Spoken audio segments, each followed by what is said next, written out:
maire du 18e arrondissement.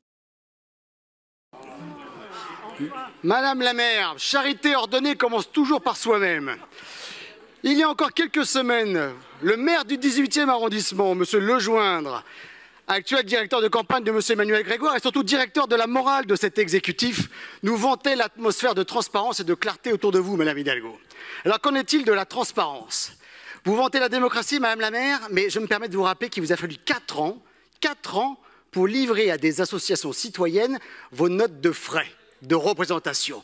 Vous vantez la démocratie, mais il lui aura fallu 3 recours devant le TA, un devant la CADA, un devant le Conseil d'État pour vous faire plier et de communiquer somme toute des pièces tout à fait banales. Je me permets de dire à mes collègues, surtout ceux qui sont maires d'arrondissement, que tout de honte but, il n'aura fallu à votre maire de Paris que quelques heures pour livrer en revanche les notes de frais des maires d'arrondissement au journal Libération en première. Madame la maire, c'est la classe, la classe. L'exemplarité à présent, c'est dommage que M. Lejoindre ne soit pas là. Qu'est-ce qu'on découvre dans ces fameuses notes de frais que moi j'ai consultées rapidement, hein, franchement, voilà. Écouteurs, appareils multimédia, gourdes, jeux de société, souvenirs de vacances, objets insolites, j'irai pas plus loin, mais franchement, tout ça sur fond public, c'est vraiment à se plier, franchement, on ne sait pas s'il faut en pleurer ou en rire. Quand on nous parle de déontologie, Monsieur Bloch, la modestie, quand même, devrait vous contraindre à en rabattre au moins de 10%, à minima. Cerise sur le gâteau, quand même, l'administration, parce que quand même, le contrôle administratif, eh ben là, on reconnaît la ville de Paris, la performance est au rendez-vous. Voilà. Pas de contrôle des pièces comptables, ou plutôt déficience du contrôle des pièces comptables.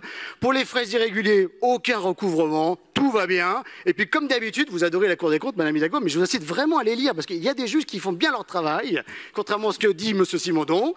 Je rappelle, 2017, ouvrez-vous bien les oreilles, premier rapport de la Cour des comptes, de la Chambre régionale des comptes, pardon, qui vous incite à vous alerter, qui vous alerte plutôt à faire très attention aux dérives des dépenses des élus. Que nenni 2017. Et qu'est-ce qui se passe aujourd'hui? Des dérapages absolument incroyables. Et puis, on ne parle pas seulement de frais de bouche, non, pas du tout. On parle de dépenses très, très exotiques. Franchement, n'en jetez plus. Je vais vous dire, Madame la maire, et Monsieur Emmanuel Grégoire, ça va aussi pour vous, hein. Le problème du costume de chevalier blanc, c'est que ça tâche énormément. Et après 25 ans de pouvoir à Ville de Paris, qu'est-ce qu'on constate? Vous pouvez rigoler, parce qu'en effet, moi, vraiment, j'en ai été plié de rire. Je n'osais même pas y croire, Madame la maire. 25 ans de pouvoir, tout pouvoir, votre tartufferie.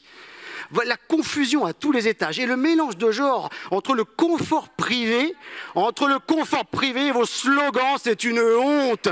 Je n'oserais même pas sortir dans la rue quand on distribue du pain l'après-midi aux nécessiteux, qu'on mange de la brioche le soir. Honnêtement, c'est pas un exécutif parisien, c'est une cour, et une cour décadente. Alors, Madame la maire, j'en ai pas fini. Ne nous coupez pas la parole. Je ne suis pas un satrape des mairies de l'Est de Paris.